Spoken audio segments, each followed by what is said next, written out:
So, Jim, I mean, you're in provincial politics, obviously, a new party heading into the first election for that party. Why are you here in Ottawa protesting in a federal rally? Well, the truckers have done such a great job putting this on the map, not only federally, but across globally. Like, everyone's eyes are on it, and we're here to support the truckers, not a new blue thing this weekend.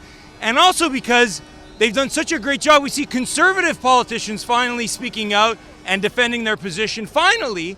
But you know who's not saying anything, Andrew? Doug Ford. Doug Ford and the Ontario PC Party, for 2 years, they paved the way. They said, Justin, we'll do it first in Ontario, and then you can do it federally. These mandates and these lockdown-related policies. And Doug Ford now is just staying quiet, and we're here to tell the people we've got a solution in Ontario for the June 2nd provincial election, because a lot of these mandates, like you know, are provincial laws and not federal. We've seen no matter which government, which party, Liberal, Conservative, NDP, provincial governments have all basically gone the same way. They've all put in vaccine passports. They've all been very heavy-handed with restrictions. What's the message to Ontarians who have seen that there basically is, in legislatures, no real opposition to these things? Well, when Doug Ford became the leader of the PC Party, and then he became premier, everyone thought we had a leader on the right side of the spectrum to defend the little guy, defend the taxpayer, stand up to Justin Trudeau's left-wing politics.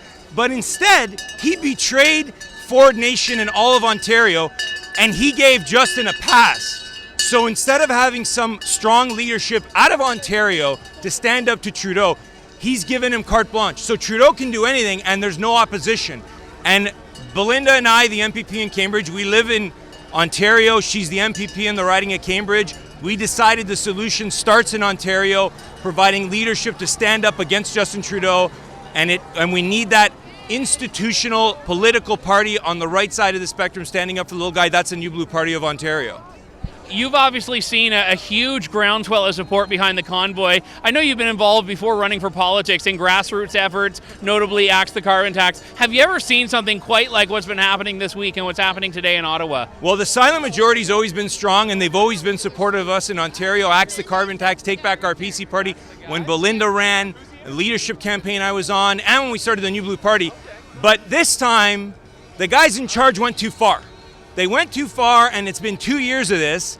And it started way before COVID, the way that we saw the PC Party being run and the inside political parties, how they were being run. And now they've taken that spirit of treating people like the truckers with disdain, and they've implemented that type of attitude in government, and they've gone too far, and the truckers have done an incredible job putting it on the map, and we're here to support that. How do you, as a provincial leader heading into an election in just a few months, keep up this momentum and not let it be just some flash in the pan that dissipates come Monday? Well, Belinda and I have been at this for a while, Andrew, and this is a long-term project, the New Blue Party. We've got riding associations set up in almost every riding. We're 10 short. We've got hundreds of people who have applied to be candidates. We got to get through an election campaign and keep building long-term to create a political party where people on the ground in Ontario can sign up, get interested, get active, because the other establishment parties have just shut it down. You don't have a say anymore in Canadian politics because the lobbyists and the left-wing ideologues are running the other three parties. So this is a long-term project for us. We know people want quick solutions, but it's not going to happen overnight. And the truckers are doing an incredible job in the political solution in Ontario's New Blue Party. Jim Karahalios, thank you. Thanks, Andrew. For True North from Ottawa, I'm Andrew Lawton.